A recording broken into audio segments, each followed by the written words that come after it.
Welcome to Unmasking, a podcast for those ready to lead, love, and live with more clarity, freedom, and truth.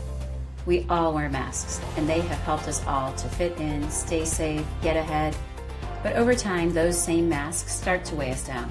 They disconnect us from our joy, our energy, and our true self. This show is an invitation to explore 15 of those masks that we wear to be accepted, admired, or in control, and then to get really curious about what they're really costing us. I'm your host, Barbour, and in each episode, we'll look at one mask and explore what it protects, what it hides, and what's possible without it. I invite you to join me in unmasking. We'll laugh, we'll probably cringe, but we'll be real. Hi, everyone, and welcome back to Unmasking. I have the privilege and honor of speaking with my friend Jide, and we've already been laughing because we're going to talk about the Perfectionist mask today. And then I had a whole moment where I'm trying to say his last name correctly, and I've had him ask me a couple times now. So we're going to say Oke, and he's going to tell me if I'm right or wrong right out of the bat. Or how would you say it today? Actually, it's Oke. But yeah, that was a pretty good try. So yeah, I'll give you a thumbs up on that. Mm-hmm. Yeah. And just going right into perfection, people and names and forgetting people's names and seizing up is just one of my definitely rooms for improvement. So welcome to the podcast and thanks for chatting all things perfectionism with me. As everything is, it's always a mirror over here for what's going on. And I'm especially excited for this one. I am the oldest of 3 children, and I think it plays out in a role. And I am going to turn it over to you to tell us a little bit about you, what lights you up, and where you want to start. And maybe birth order is actually part of it, because I think it's an interesting piece of the pie. Absolutely. Well, first, I feel very grateful for this moment and time with you. I think it's an honor to be here and to explore this idea and this topic of perfectionism. And I know that, even as I'm sitting here with you, there's stories and scripts that are running in my head of how I want to look, how I want to speak, how I want to talk. And so it's going to be fun to sort of explore how that's at play. And, I'm curious to see how the time with you goes. So my name is Jide. Very good try on the last name. It's Jide Oke. And I was born and raised in Nigeria. So interestingly enough, I don't think I knew that about you, that you're the oldest of 3. I'm the oldest of 4. And so it's interesting when I think about that piece of my life story and how that informs the way that I've had to wear this mask of perfectionism right from a very young age. I live in Chicago currently. I've actually lived here for the last 20 years. I moved here from Nigeria when I was 18 to start college, and I've been here since. So it's been an interesting journey over the last 20 years, sort of melding my identity, growing up in a Nigerian family and moving to the United States and figuring out, the sense of being. It's actually been really fun melding both worlds. And I find a lot of joy in just connecting with who I authentically am, what makes me tick as Jide, and realizing that there's really no one else like me on this planet, right? And giving honor and truth to myself has been the journey that I've been on for the last decade or so, and I think it's probably going to be the journey of a lifetime. Professionally, I spend a lot of my time working in beverage manufacturing. I've been in that space for the last 14 years. And I think it's been interesting sort of seeing how my personal interests merge into my professional world. And a big part of the last decade of my life, I've been really focused on what it means to be fully alive and to be a conscious human. So I bring a lot of consciousness practices and work into my professional life and also my personal life as well. Amazing. I'm so excited to get going in the beginning, but to see where you take us, because I have a feeling that that's the way it goes with you. But let's go back to your family of origin and where you first noticed or felt the need to be perfect. And would you remember a specific moment, or do you just remember that that that's just the way you always were? Is it a natural, innate part of you too, to want to be that way? Yeah, that's a really good question. And I think it's interesting because if I were to really journey back in time, um, I think that there were messages that were instilled in me probably before I was aware and conscious of who I was. So, and this is typical of a lot of Nigerian families.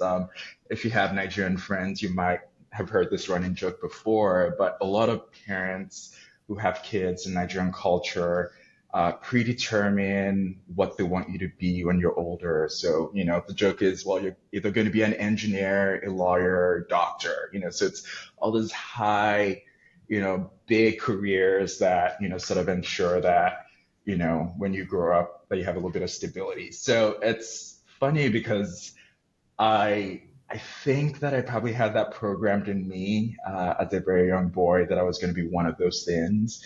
And before I knew it, when I was 8, 9, or 10, I just remember saying to people who would ask me, "What do you want to be when you grow up?" And I would say, "I want to be an engineer. I want to be an engineer." And at 8, I don't think I even knew what that meant.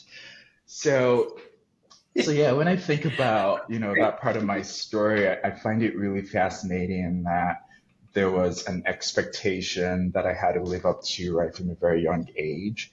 And, when I think about my adult self, and who I am today, I realized that one of the core messages that I received when I was really young was that for me to be approved of, loved, and liked, I had to be good. I had to be perfect. And as the oldest of four, um, that message is really strong and really clear. And I remember being in school or in social circles and being the young boy that everyone looked up to as responsible and could do no wrong. And that became a part of my identity. I found a lot of pride in being that person. And it is interesting. I see how that served me well up until this point in my life. And I also see how that's been a limiting factor in coming into the fullness of who I really am. Yeah, I can relate to that. Mm-hmm. My dad, I was the only girl, so apple of dad's Mm-hmm. eye. So Yeah. making him proud and perfection and doing your best. I mean, he sold it as do your best, but it felt like Mm-hmm. perfection to me, and I couldn't separate the two, right? Mm-hmm. And then socially, I'd be curious what your thoughts are on this. So I had my dad and my mom, both who I wanted to make Yeah. happy. Yeah. But at some point, that perfectionism transitioned into socially not liked. And so I was at a crossroads. Mm-hmm.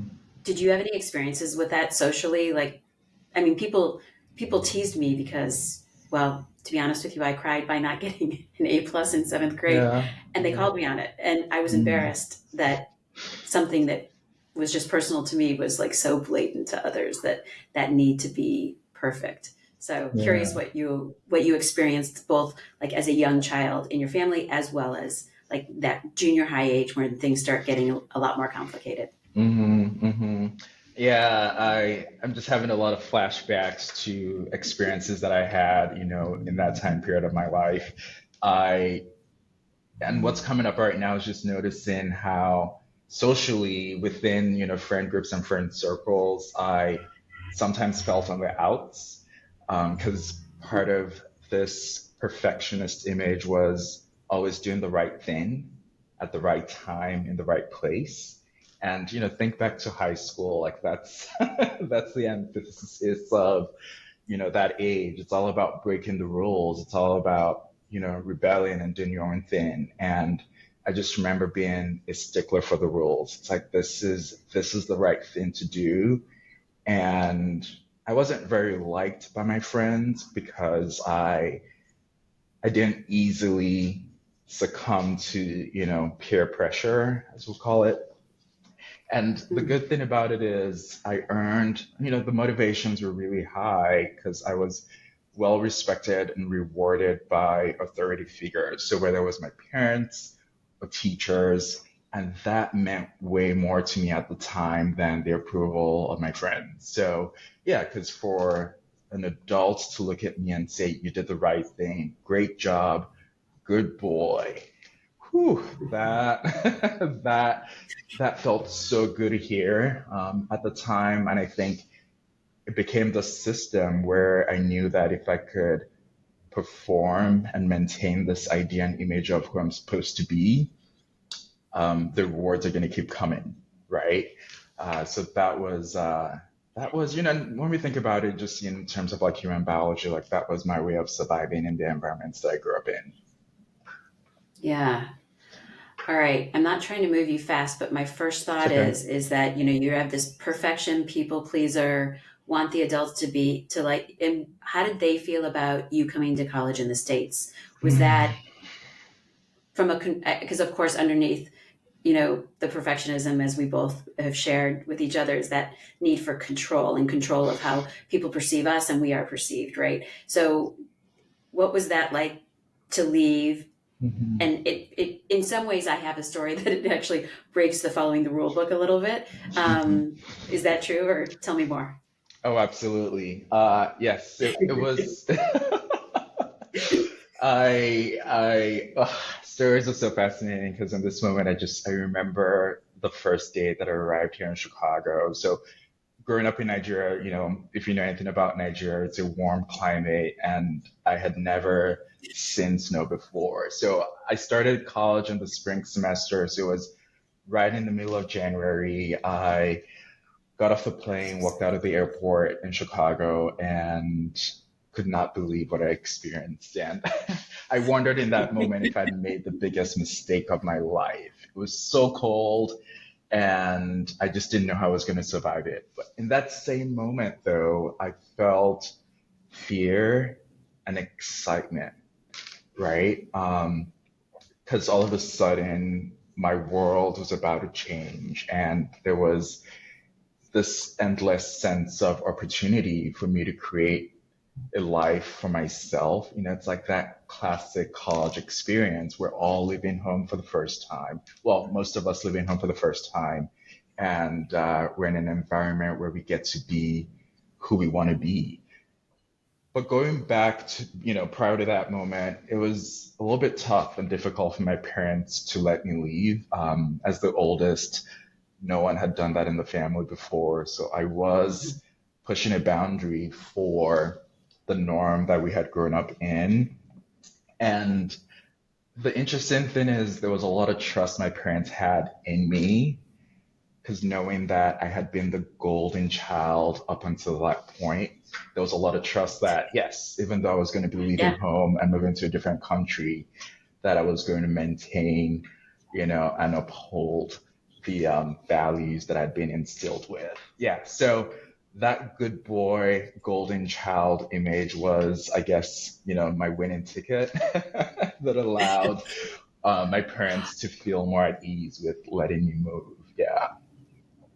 Oh, that makes total sense. Like, you Hmm. know, I know we've been talking about this as well as like, you know, that quote I shared about facing life moving forward, but only making Yeah. sense in the rearview mirror. Like, obviously, you can see that pretty clearly about the Hmm. golden ticket. Did it feel like the golden ticket? Were you aware of that, the power of the golden ticket at the time? A part of me was, and a part of me was, I also felt like I didn't have any guidebook. No one that I knew had done, well, no one that I knew who was close enough to me had done that before. So there was no path that I could walk on. I knew that I was going to have to chart my own path. And there's an excitement that comes with that, and then there's also terror that comes with that as well. And I think that, you know, it's, you know, looking back now, I wouldn't have changed a thing, because the man that I am today is because of moving through that experience, you know, and figuring things out for myself. And, you know, making up my own rules for survival, for existing, for thriving, and that felt fun. That was an exciting time for me, because I wasn't within the constraints that I'd grown up in. Yeah. Perfect. So at this point, Mhm. was one of your strategies, did you know anyone in Chicago, or were you just like I did not any know a connections? soul in Chicago. Not one. Okay. Not one. So this perfection persona that has gotten you the Hmm. golden ticket, you show up in Yeah. Chicago. Tell me about college, 20s, like how did that serve you? Because clearly it's working for you at this point, and it's working really, Hmm. really strongly. Hmm. And Yeah. wait, my So, next question is, I yeah. have one more question. What did you just choose to study in college? Was it one of the three? Was it one of the three? Or are you breaking a couple of rules now? That's an interesting story there. So to answer your first question, I think I had to rely on what I knew to survive. So I thought at the time that if I appeared as this good boy, this good man who does all the right things and follows all the rules, I'll survive in the environment that I'm in. Culture shock is a real thing. So growing up in Nigeria and in the context that I was in, that worked. And I realized that I wasn't as successful wielding those same skills in this environment. I remember the first 6 months of being here and just the sadness and depression that I went through um, trying to find my way in this new environment, in this new culture.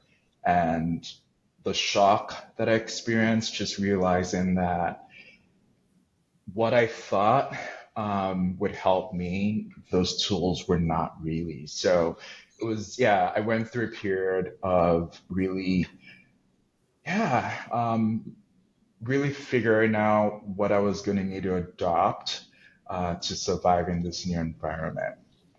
Yeah, and I Mm, think that I realized that um,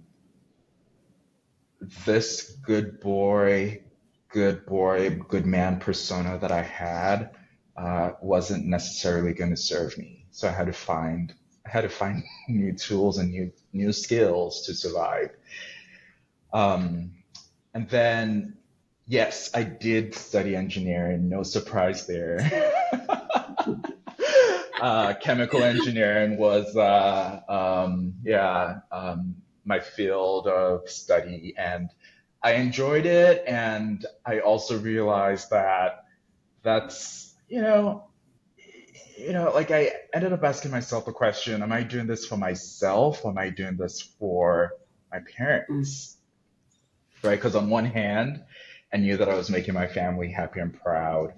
And on the flip side of that coin, checking in with myself, I kept asking the question, is this fulfilling? Am I happy studying this?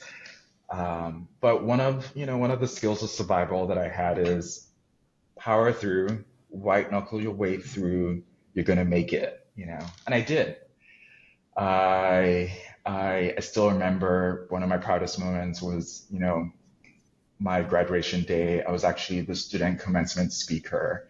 And I just remember it just felt like the culmination of all the years of um, hard work and effort in. And I remember my parents feeling so proud of myself.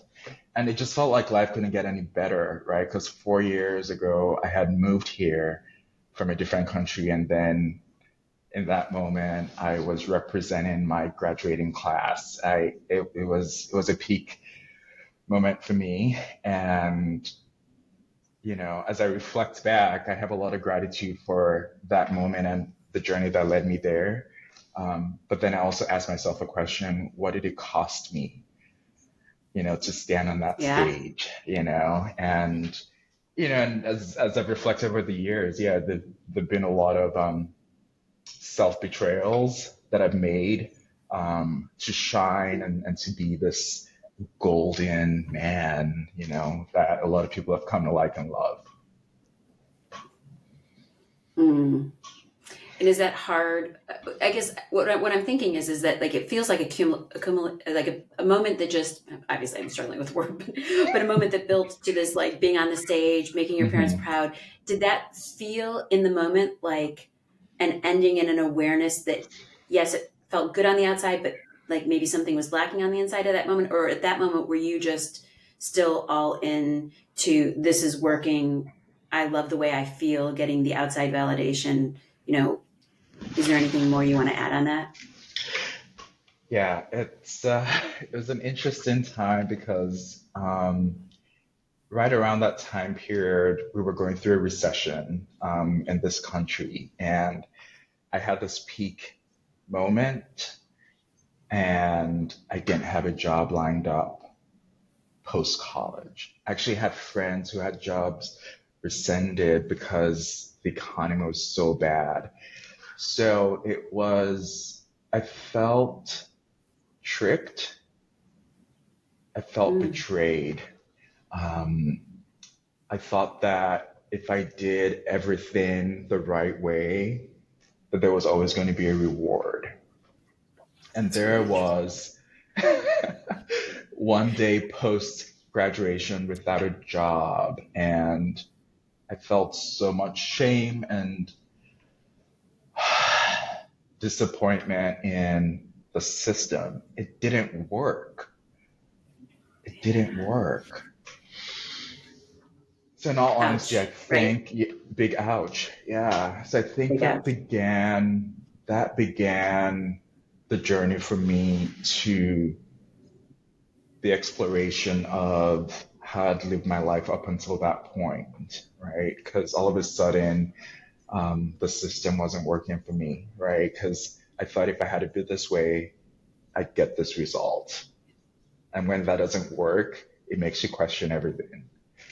Yeah, so I went Yep. and started a process for me of, that inward journey and that reflection of, wow, so if this doesn't work, if this doesn't get me the result that I want, um, what's going on with me, right? So a lot of those questions reflected back internally of, wow, like what did I do wrong, or why, like what is it about me that didn't get me this result?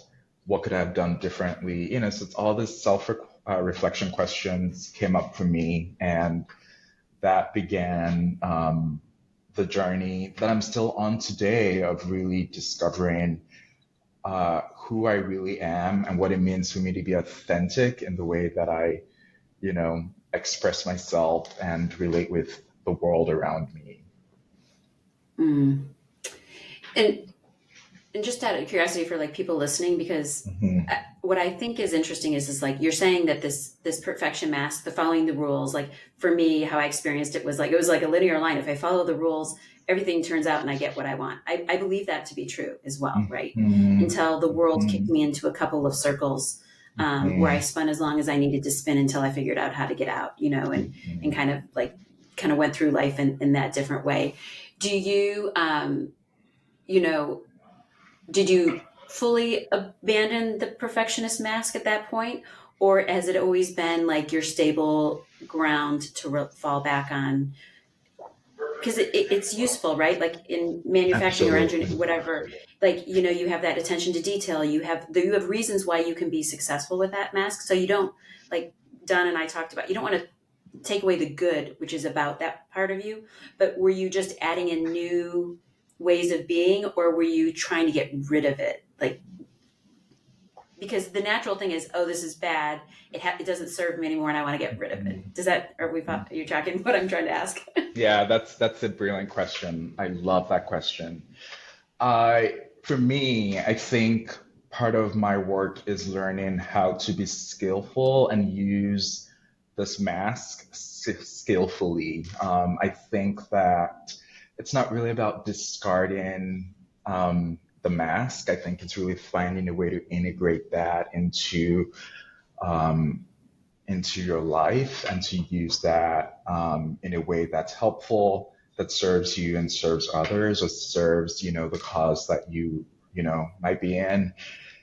So that's the journey that I've been on. It's this journey of integration. Like you mentioned, I work in manufacturing. That's a very high stake environment.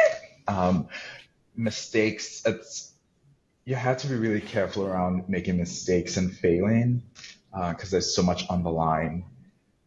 And I found that there are moments that I need to be on. I need to be on my game, really smart, really attentive to the details.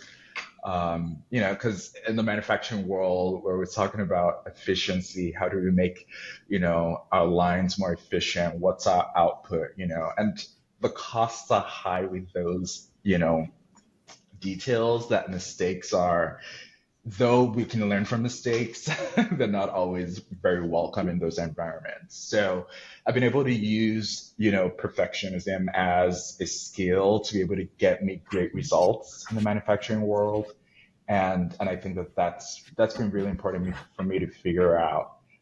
And I can also see how that can drive results that you sometimes miss out on the nuance of, you know, and I actually just call it like the nuance of humanity, because at the end of the day, it's humans that are sitting behind the computers. It's humans that are scanning on those manufacturing lines, making sure we're getting those outputs. And as I've grown professionally, I have found a lot of curiosity and care for the humanity that's behind all the great results that we get. Awesome. And in your role, like, so for the individual, this mask Yeah. actually works really, really well. But of course, we're part of lots of different systems, family systems, friendships. Mhm. Mhm. Um, Tell me, are you leading a group, or like, are you in a leadership I position? am. I am in a leadership Right. capacity. Yeah. Yes. So you're leading people, and Mhm. so how does the perfectionist mask either serve those dynamics or hurt? What have your experiences been with that? Yeah, that's great. I do remember a lot of my early years, making my way up the ladder, so to speak, within the corporate world and the career that I'm in. And quite honestly, I think one of the reasons that I became as successful as I am was because I had this grit about me and I had a high level of excellence for myself. And I knew that I wanted to outperform anyone in my peer group. So I would go in super early. I would stay late nights. I would work on the weekends. I would go above and beyond to deliver great results. And, like I mentioned earlier, there's a system that I knew worked. I knew that if I could be that person, I was going to get the reward and the results. And I did. And if I'm being honest, I was very happy with that. It worked for me, right? To get promoted, Yeah. every so often and to be respected by my peers and my mentors and my bosses. That was valuable currency for me at the Mm. time. And as as I journeyed, up the ladder and now find myself in a leadership role, it is really interesting to see some of those behaviors and, some of the people that I manage, for example. And those have been really important mirrors for me because I see the striving, I see the need and the drive to want everything to be perfect, to be right. And as a leader, I'm also able to see what that's costing them, and compassion rises for me, and I realize that what, you don't have to be perfect. One of my mentors, he always said this to me at work. He used to say, and I'm pretty sure he still says this, but he says, "Don't kill perfect for good enough," right? So in this, and that was very applicable to me at the time because in a lot of my deliverables, I wanted the perfection. Like I wanted my work to speak for itself. And I had that reputation, quite honestly. Like when I had an output, you knew that that was Jide's work, because there was a level of excellence to that. And what I learned over the years was that, yes, delivering a perfect deck or knocking out this project or having this, you know, beautiful deliverable, yeah, it's beautiful, it's perfect, it's great.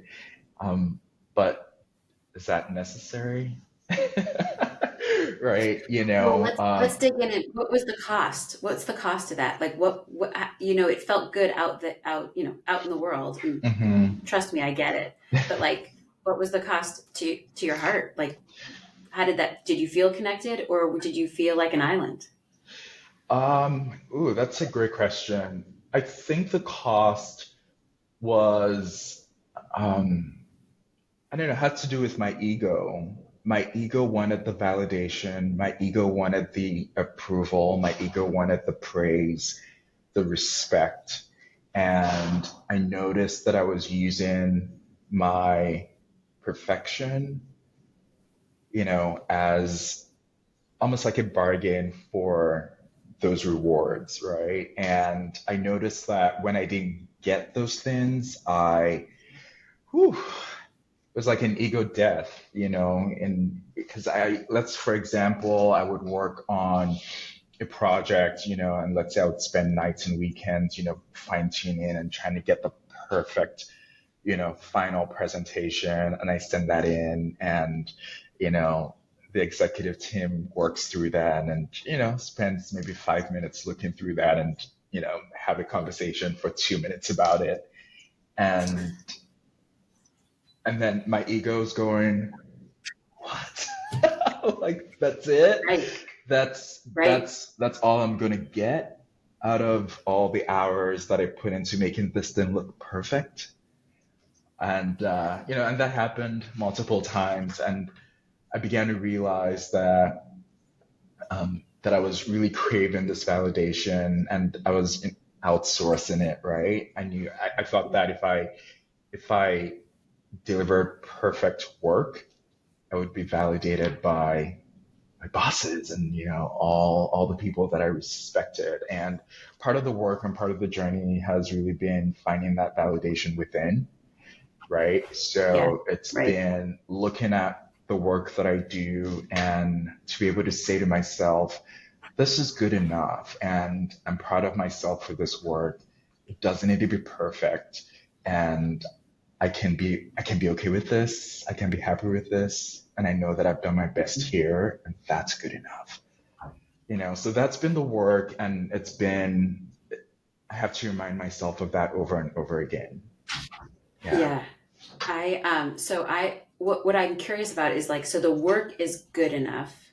How does that impact your self-esteem and of I am enough? Like, and Beautiful. because we both know that, and we've shared that, is that like, there's a lot of like, and as I get older, I'm like, why am I still seeking this thing from my youth? And why is it still so important to me? And obviously it is, right? So anything that you can say on that, what are your thoughts? Yeah. No, I love that because I see, because I can start with this idea of my work is good enough or, this is good enough. But I think when you keep going down, the layers, at the very bottom of that is a sense of I am enough, right? And I'm a big affirmations guy. I'm really careful about the words that I use, like my self talk, right? Because the perfectionist in me can be very critical, right? When something isn't right, when that level of excellence that I, would expect isn't there, the inner critic comes out, and it's really strong and can be helpful and also very dangerous. So it's been interesting to reframe a lot of my self talk. And when I when I have, an output or, do a piece of work, and when I look at that and say, that's good enough, I'm intrinsically saying, I am enough. Yeah, I am good I enough. love that.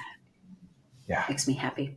All right, I'm going to do something you're not supposed to do, but my dog is he's scratching at the door. And so we're going to let him out because otherwise Yes. he's taking me out of presence. He's like, Yeah. okay, here I am. I'm back.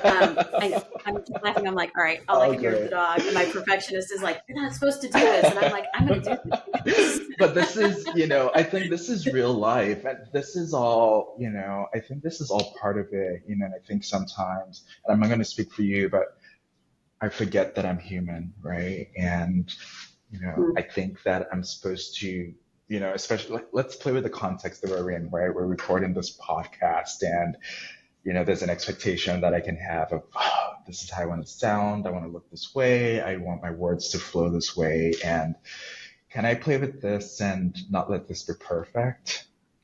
And can I be okay with this idea that this is good enough and that I'm enough? Right? Yeah. So And I was thinking, and you care. Like, I mean, it's all of the things, right? Of it's course all, we care. yes, And I don't know. exactly. Yeah. I think that I was thinking about like everyone's, okay, this is going to cut, but the hero, I love the hero's journey. Like I wanted to be the hero.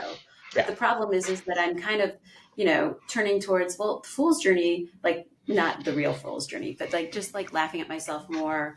I mean, that's been a gift for me of trying to take the mask off. I don't think it's ever fully gone for me, but it's this like, can you laugh at the imperfections in the moment and not take yourself so seriously that you can't just play with it and like just be accessible and grounded and real? Because I think for me, and I think that's where I was headed, was a lot of the perfectionist stuff really caused disconnection for me. My parents had the name, the general, the boss, whatever you want to call it, but it was disconnection because it was as if I was in charge, or my friends, never saw me totally lose it. I just, lost it at home instead. But, like I was always managing and controlling the image of Anne so that really, so they would, I mean, ideally, so I would be liked and not left out because I had been in seventh grade, it goes all the way back to seventh grade. And anyhow, so I just think it's really, it's amazing to see how much this mask has actually served you in your life. And to, when we're together in real person and live, it's just, I can see where it's just actually a part of you that's the gift. And it's also like the part that keeps that full aliveness from feeling that way. And I know we're both kind of working through that same thing. And I just thought I'd share it and wondering if you have anything to add, like what tools help you. I guess let's give the listeners like 3 of your favorite tools to be able to either laugh at yourself or like be really good, okay with I am good enough. Yeah. I think the most important thing for me is I love meditation. I've been on a meditation journey for several years now, actually almost a decade when I think about it. And there's something really powerful about our breath. And I mean, if you think about it, I feel like that's a whole different podcast. We could have a whole nother conversation, We could go on the breath. But meditation has really been a powerful tool for me. Practice, actually, I prefer that word. It's been a really powerful practice for me around this idea of just coming to this belief and knowing that I am enough. Because when yeah, you saw me. Good read. When I first started meditating, I was meditating to be like a monk or something, like perfectly like Zen.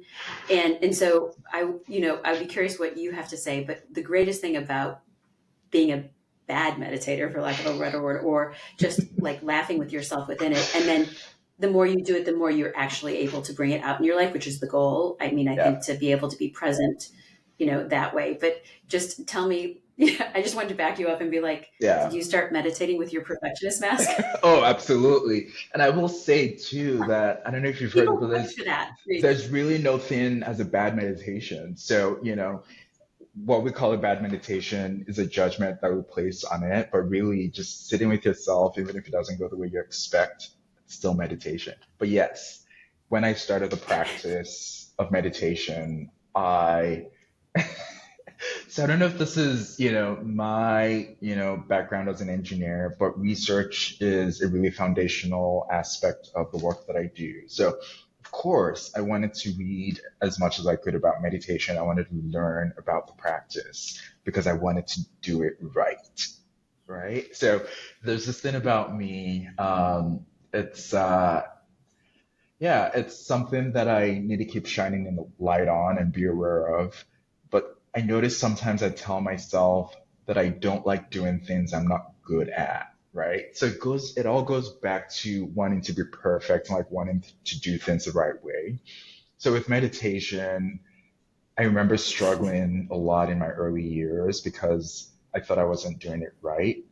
And I would have this cycle of during the practice, judging my practice, and then, you know, shaming myself for not getting it right, going back to the drawing board and wanting to get it right. And what the journey has taught me is there's really no right or wrong way to do it, Really, it's about can you be with yourself and all there is in that present moment and accept all there is without judgment or attachment, right? So when I Yes. quiet myself down and I go into that space, connecting with my body and my breath, and truly find presence, there's nothing wrong.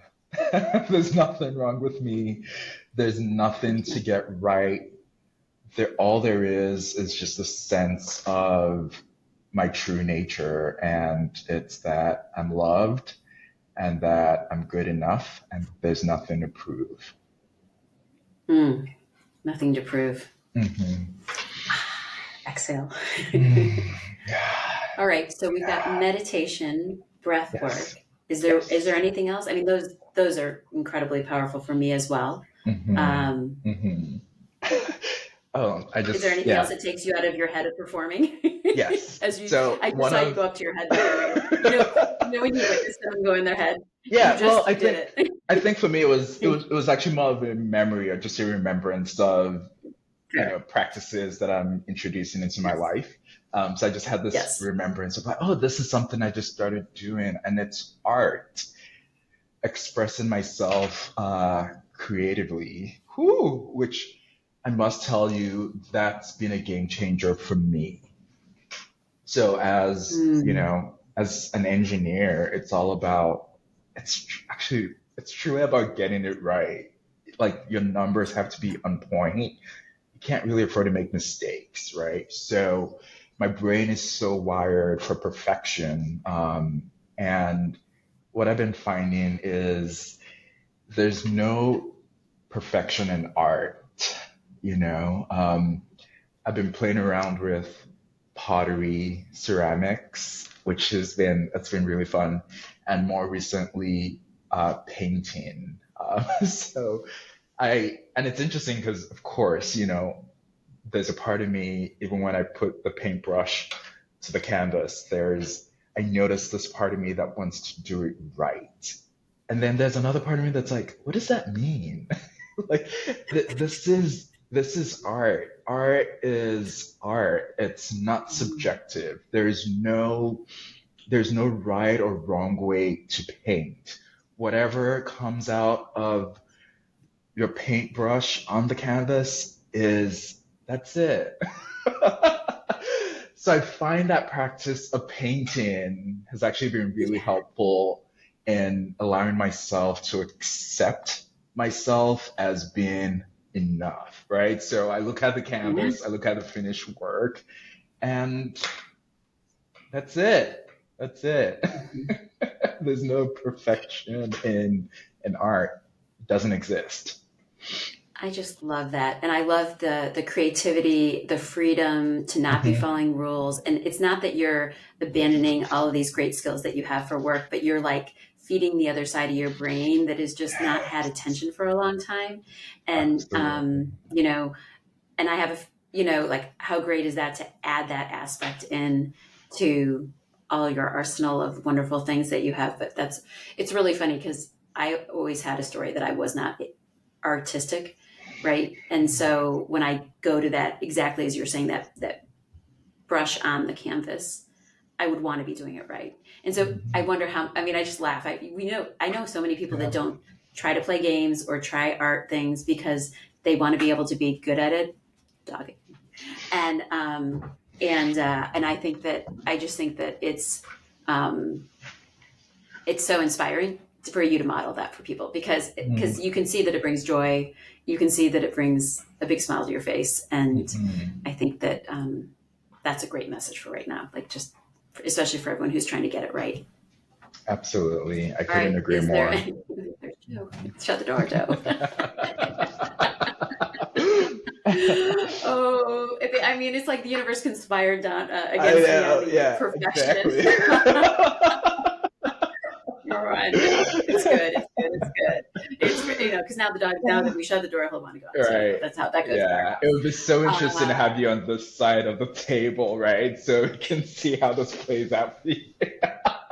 Yeah, I mean, it's not a great example, really. It is. It's like, am I gonna fight it? Right? Am I gonna fight the all the variables that I can't control, or am I just gonna like laugh? It just feels way better to laugh. Yeah, because like otherwise I'd be tight, I'd be constricted, I'd be like darting my eyes, and you'd be like, well, she says she's a meditator, but obviously she needs to do more work. And I was like, oh, but that's actually the real thing of learning about all that. Let's see, what is a just I was thinking we could wrap up with, what's your favorite thing you've learned about yourself by in your relationships? I'd really like to know by allowing the perfectionism to shift to good enough. How has that impacted your relationships? Yeah, that's a good question. I think, in all honesty, I still see how that's at play. I think that's very present because I want to be accepted. I want to be approved. I want to belong. I want to. And I think that's just what it means to be human, right? There's that innate part of my wiring as a human to want all those things. And I see how striving for those things by being perfect is actually causing disconnection, or has the potential to cause disconnection. So one of the, I get feedback from people in my life, my friends, and one of the things I keep hearing is you don't need to do all that. It doesn't have to be perfect. You don't have to get it right. That you are accepted just as you are. And actually, quite frankly, your flaws make you human, and your flaws make you who you are. So when you hold back and hide your flaws from us, you're actually creating disconnection. And that's been really helpful feedback for me to hear and to receive. And, part of my work is internalizing, integrating that, and learning how to be okay showing up as imperfect, showing up as flawed, showing up with scars, and realizing that that's exactly what it means to be human. And connection is one of my values. I thrive on connection. I light up when it comes to just relating and connecting with other humans. And I've noticed that for that bucket to be fully alive for me, it's important that I show up as my true self, flaws and all. Yeah, it's great. It's great to have people who you trust to give you the honest feedback. I think that for so long, when I had the perfect persona going so strongly, no one ever tried to give me feedback because A, they didn't think it was needed, or B, they were pretty sure it wasn't going to be received because my controller was like fully online. And so practicing being more vulnerable with people, being more honest, being more imperfect, it is actually a great way of deepening relationships for me. And it does it. It takes a lot. Like, it's not like the funny thing is we can all conceptually understand all these concepts, but the body, we talk about the body keeps score. Like, my body's a lot slow. Yeah. And so a lot of times I'll understand something before I trust it. And so it really takes a lot of reps. And so, I know that, and so having patience and grace for ourselves, because I don't know about you, I'm going to make an assumption, but I mean, I'm my hardest critic. I don't need any critics in my life because I'm my hardest critic. And that's not true. I can take constructive feedback, but like a critic, like an external critic, I generally push them away because I'm like, you don't know how tough I am on myself. Like, it's enough. Like, I can't handle anymore. Yeah. And so she's a little quieter, which is great. Whew. Is your inner critic quieting? Yeah, you felt that? Yeah. Oh, yeah. I can resonate and relate to that. I think that the inner critic is probably always going to be there, and for good reason, right? I think it's part of our system, and we need that part of us to be functioning. I think one of the things that I am, practicing more is creating space in between the moments. So, whether it's, creating space, between the moment the inner critic shows up and the moment that I, process what's coming up, right? So I think it's so easy to default to, the critic is saying something and then you just believe that it's true. And part of my practice now is creating space in between. And sometimes it's a split second, sometimes it's a few seconds, sometimes it's longer. And really checking in. One of my favorite things now, it's like head, heart, and nervous system, like checking in with those three parts of all of me and seeing what's coming up before either having a response or a reaction. So yeah, slowing down, I think slowing down has really been a gift for me. And quite frankly, your inner critic isn't always right. So I think having some levity and being able to laugh, at what comes up is important. It's like, like the thought comes up and then ask yourself, is that true? Right? Is that true? Totally. Yeah. And then, is it true? Is it really true? And there's so many times where I'm attached to it, I want it to be true, and I'm like, and someone's like, is it really true? And I was like, quit speaking truth at me. I want to be right. I want to be in control. I want to be safe. Don't do that to me. Yeah, it all makes sense. Well, this has been fun. I feel like we covered a lot of layers and levels of perfection that it was super fun to go with. And thanks for laughing at me with all the imperfection over here and sharing a piece of you. I think that anyone who had the privilege of meeting you, or I'm sure working with you, like, you bring a lot of gifts with all of your ability to take your wisdom and continuous learning and curiosity. And I'm just super grateful for you. Thank you, Anne. This was an absolute joy for me. I think this is what it means to be human, sharing stories and, being able to connect on an authentic level. This lights me up. So I have a lot of gratitude for you and for the space. Amazing. All right. Yeah. Thanks so much. All right. Thank you, Anne. Most people don't realize they're wearing a mask, which hides their true power without even knowing it.